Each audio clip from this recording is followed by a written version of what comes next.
In this video, we're going to talk all about network marketing recruiting, specifically the top 10 recruiting secrets for you to not run out of leads or friends or people to talk to.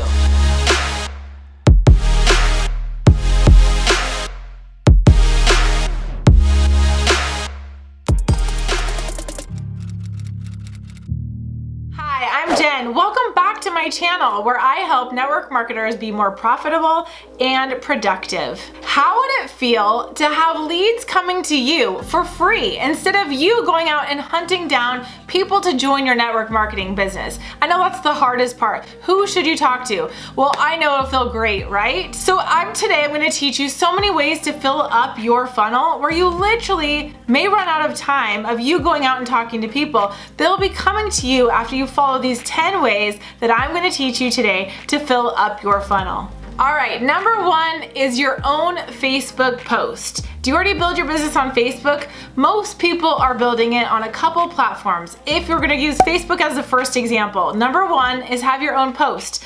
Oftentimes I see people share other people's posts or not have their own original. When you're building your business, people want to buy from people they know, like, and trust. So if you can pick 3 brand pillars, we'll go into that in another video, but things that people connect to you on, your post should be either about yourself. For me, my brand pillars would be things like health and wellness and athletic. Number 2 would be like faith, family, and service. That's another one of my brand pillars. My third one is business and leverage and building a business and helping people make money. So if you have a Facebook post, everyone who likes and comments on that, the more engaging you can make it. If it's an engagement post, those are all people that you can go back and engage with. The likes and comments are actually people that want to engage with you, and you can go back and say, thank you so much for supporting me on Facebook. I noticed you liked my post. How are you and your family? Then go over to their profile and check out how they're doing. Get a little information from them so you can go and make the conversation seem very normal, but it'll bring up new people that are there to support you. Number 2 would be Facebook stories. Now let's talk about how you can do Facebook stories. I usually will share mine from Instagram, will then allow me to post over on Facebook. But when I create a story sequence, I actually have in mind my ideal customer. That my ideal customer or brand partner is somebody who relates again to my brand, but I create a story sequence, usually about 4 little stories that would then identify with that person that I want to talk to. Either it's health related, it's something that would connect them to my business, but I'm usually solving a problem. So example, as I film this video, we're going through the coronavirus. So I know there's a lot of moms at home that are now wanting to not only they're homeschooling, but they're going to work their business from home. So if I made a story sequence, it would be something like, hey moms, anyone who needs to make an extra $500 to $1,000 working from home, and maybe that's in my first sequence. The second one would be, I get it. I was there too when I was, staying at home and I wanted to add extra money to our family.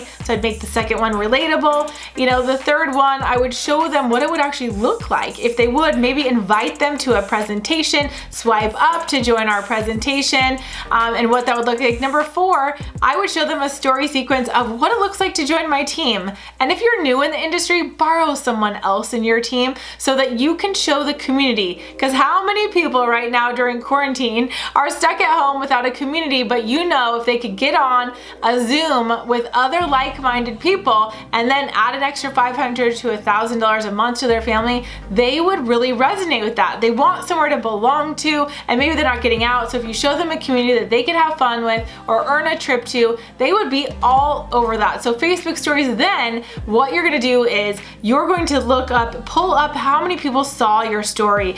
Every person that sees your story is a lead for you or a contact for you to go back. It will jog your memory and be like, they're watching my stories, and go back and you can write those names down at the end of the day for who it is that you can contact the following day, or put it on your calendar to contact them that week.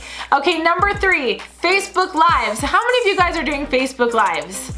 Or how many of you guys have said, I need to do a Facebook Live? I know, we all need to be doing Facebook Lives or being on video, and if that's not natural to you, at least try the other two that I just mentioned, the Facebook post or the Facebook stories, and if you can do one of those face to camera on your Facebook stories, you get bonus points, okay? But when I say do a Facebook Live, if you could consider, because you're building an online business, being on camera 1 day a week, what would that look like? You know, recently in my team, I had a gal who, she loves to cook Italian food. So I was like, people want to know, like, and trust you. So why don't you do a cooking show 1 day a week where you show people how to cook what you love? For her, it happened to be Italian food. Shout out to Rhonda if you're watching. But like, she was able to then make Italian recipes on every Friday night. So now she has people knowing every Friday night they can go to her channel. She usually gives a plug about her energy drink that she has, and you know, hey, DM me for more information on my energy drink. You guys would love it. It's keeping me able to make these pizzas. You know, that kind of thing where you're adding in a little bit of your product or your service, but you're actually doing something that's entertaining to do that. Or you could do a Facebook Live that's educational. Maybe you're educating people on the benefits of what it is. Like if you had belly bloat and you know other moms or people can relate to belly bloat, and oh man, I'm feeling belly bloat right now. How many of you guys would want to go through a, you know, get rid of your belly bloat challenge? And then you say, just put in the comments below if you want to do it with me, and you'll see that you'll get leads from that. So if you do a Facebook Live weekly and people can count on that, you will actually be able to get likes and comments, engagement as you go through each one of the points. I suggest you make a card where you can write out your points so that you have that, but those are leads that you can really count on. Number 4, Facebook friends list. That is where you're gonna you can segment your Facebook friends. So right now, say that you have 500 Facebook friends. You could actually segment those for people who you're wanting to really get into your business. Those are people that for this month, you're gonna build really great relationships with, reaching out to, and really understanding like what they're all about. So you're engaging in their stuff. The top 40 you can always set to see first on Facebook. There's a little star where you can hit see first. Those would be people that when you go and you hit Facebook friends, you put them under the category of top 40. You'll add the people that you really are looking to, you want in your business.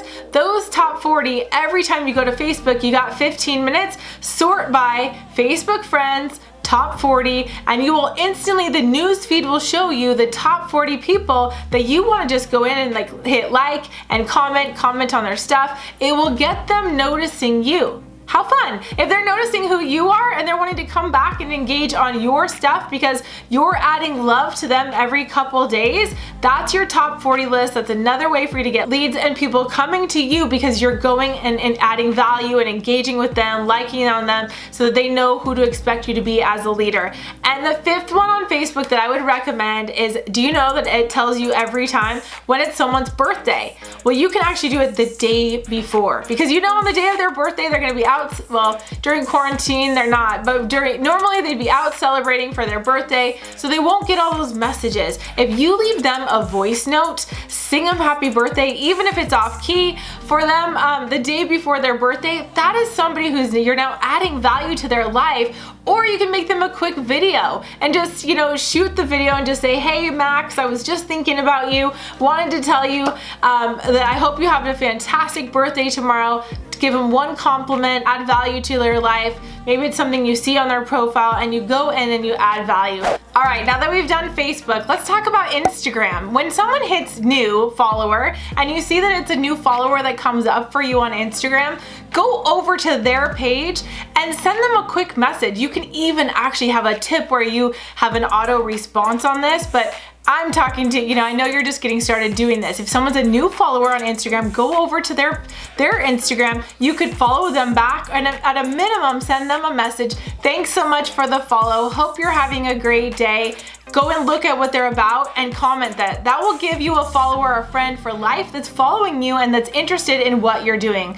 Number 6, let's talk about Instagram posts. It's the same thing over on Facebook, but instead this is more of like an art gallery. Instagram's about the pictures and the photography, so you want to make sure when you do post on Instagram that's a quality picture of something, again, that kind of pertains to your brand pillars. If it's your, one of the 3 things that you've picked out that really represent represent you. So you'll post a quality picture there. And then you could do 7 tips for great skin on your Instagram post, and you maybe make even a carousel of that. So you would do a picture of yourself, because pictures of yourself actually score higher in the algorithm. So if you did a picture of yourself that was higher quality, you could do some text on top of it using the app called WordSwag, and you could do 7 tips for great skin. Well, then you could do a carousel of like, number 1, drinking more water. Number 2, getting great sleep. So you could do that for 7 tips. And again, that's just for your Instagram post, okay? That's the carousel effect on your Instagram post. Anyone who likes and comments on that, you now can go back. Those are leads. Those are people that actually are interested in what you're all about, so you can see who liked and commented and go back to their page and say, thanks so much for the like. Which one stood out to you the best that you liked in those 7 tips for great skin? Then you can kind of have a conversation. If you sell skincare, that leads right into what you offer, right? You're solving a problem. Now you can actually share that to your Instagram stories, and from your post, anytime you make a post on Instagram, I would go in, there's a little, it almost looks like a paper airplane. You can hit that button, share it to your own story, your post, and then you can show people what it's about and actually tell them to engage. Tap here, it'll say the 7 ways for great skin, and those are, again, you're now gonna see the names of people that are seeing your stories. Again, another list of people for you to be engaging in that you can be, connecting with. Now we're on number 8, IGTV. How many of you guys, it's the same as Facebook, have said to yourself, I should be on IGTV? Or what is IGTV and what is it? Well, it's part of Instagram, but it's actually another app, but it's very educational or entertaining. This is one though that does stay on your Instagram channel that people can watch, and it's for those of you guys who are doing tutorials. So again, like using that skincare example, 7 ways to have great skin, maybe that same way you're gonna add value to people by going in and showing how you wash your face, how you apply the serum, how you put on the anti-puff, and you give tips as how you would recommend they have great skin. Or maybe you're somebody who talks about how to help them have better hair, and you have 7 tips or 3 tips on how to have better hair, more hydration. You would go in and do an Instagram IGTV. All right, number 9 is customer referrals. You know, when people fall in love with your product or service, they are the first to be the best to go and share about it. Oftentimes they don't want to make money though in your company, but they want to be a happy customer. So take really good care of your customers. Send them a monthly thank you note. If you have an extra sample, send them a sample that might get them on a good, better, best. They might add on to something they're already doing because they already love your core product. Maybe you can share with them things they might love as a token of your appreciation. Here's another way to get lots of referrals from your customers. Say, Mary, I know you are loving this collagen, but I'm not sure if you want to actually get paid on sharing that product. If not, can I do a post with you on Facebook? Would you mind taking a picture, maybe even of your skin results, or maybe it's a weight loss person that had results from a weight loss product and you're able to show a before and after, and then you're saying, would you mind posting that on your Facebook page so that we can get you some product credit, and say, hey, anyone who wants to join with me in the challenge next month, or anyone who wants their skin to look even better, these are my results. I'm looking for people to do it with me. You're gonna talk to Mary, the sponsor, and then they'll help them with it. But it really, truly, customer referrals is one of the best ways for you to get more leads into your business, because they're in someone else's warm market that's already having a great experience with your product. Number 10 is other Facebook groups of like-minded individuals. Say that you're like, how do I find more friends? Well, what do you like to do? Maybe you love gardening, or maybe you love with your kids. Like, I'm a mom of boys, and so I'm in Moms Over 40 with Boys, Facebook community, so I can get to know other moms that have boys and things kind of that they like. If you get to know them and be friends with them, now we don't want to go in there and spam your product or service in those groups, but we definitely want to add valuable comments, make new friends, take those from the Facebook group into the direct message DMs so that you can make friends with them and get to know them them and add value, and eventually they're gonna ask you what they do. If not, you start that conversation of, so what do you do outside of being a mom? Are you, do you work full time? Have you ever thought about working from home? And that way you can start that conversation in the DMs. Hopefully those 10 tips gave you something more to think about. They jogged your memory to help you to really have ideas of how to continue getting leads to just keep coming to you adding value every single week. If this video was helpful, consider subscribing. In fact, hit subscribe right now so you'll be notified every Thursday when a new video drops for you to have value in your business. It is truly my mission to help you be more profitable and productive. So today, I would tell you, go right now, take one of these 10 tips and apply it to your business. Run, don't walk, and let's make things happen today.